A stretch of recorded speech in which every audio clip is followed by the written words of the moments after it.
Hey there, cats and kitties. I am the Blues Man, Johnny Blues, and today I want to talk about Doctor Who, specifically the big news story that's been making the rounds over the last couple of weeks, which pretty much everybody has had something to say, has reacted to it, knee-jerk reacted in some cases. Some people are discussing it at length.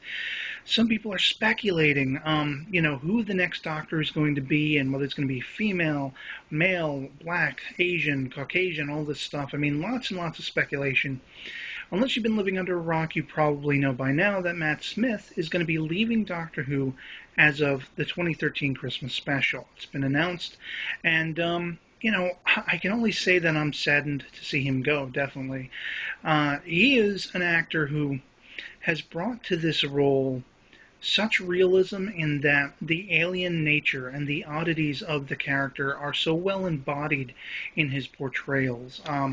When he first came onto the scene back in Series 5, I remember being instantly won over by the time Fish Fingers and Custard was a thing. And all through his tenure, we've seen an evolution of this character. I mean, he was very much the new kid on the block at the very beginning. And over time, he's become this wizened old man. He is this Time Lord, this madman in a blue box, who has been traveling for 1,000 years, or maybe more.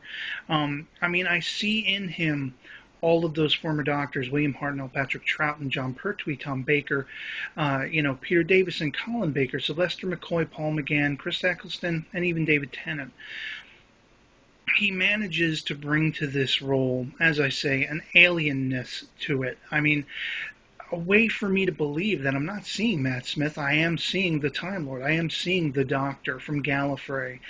And it's going to be a bummer to see someone who probably has best embodied that character out of all of the actors, in my personal opinion, ever. It's going to be a bum out. Now, I first encountered Matt Smith going back to following Billie Piper, post her Doctor Who work. She went and did 2 movies for the Sally Lockhart Mysteries, and I saw him in that before I'd ever seen him anywhere else.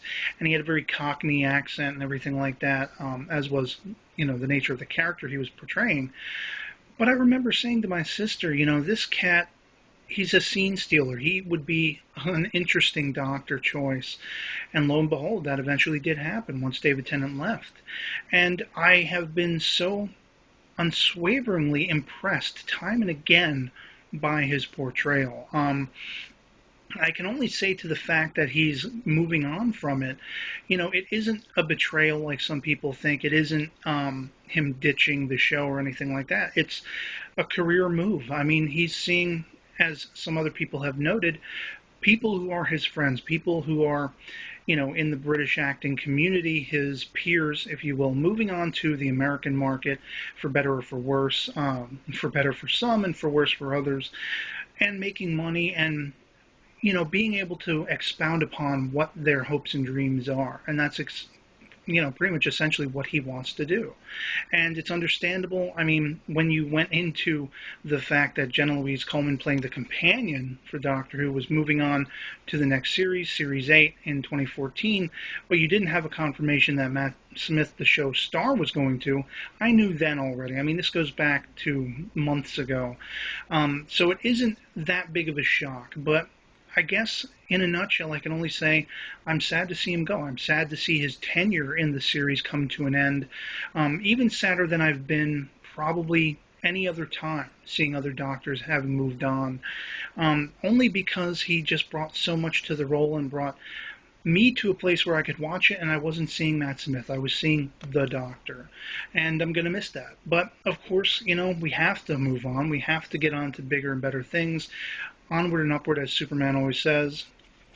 And, so I wish him all the luck in the world. I wish him all the success in the world. And I want to thank Matt Smith for all of his dedication, all of his hours, going up to every child who was wide-eyed and smiling and imagining that he was really the Doctor in person, hugging those kids and being just a beacon, not just an actor playing a role, but a beacon of hope for people who are dreamers like me. So that's pretty much all I want to say on that, and otherwise, I'll catch you later. Peace.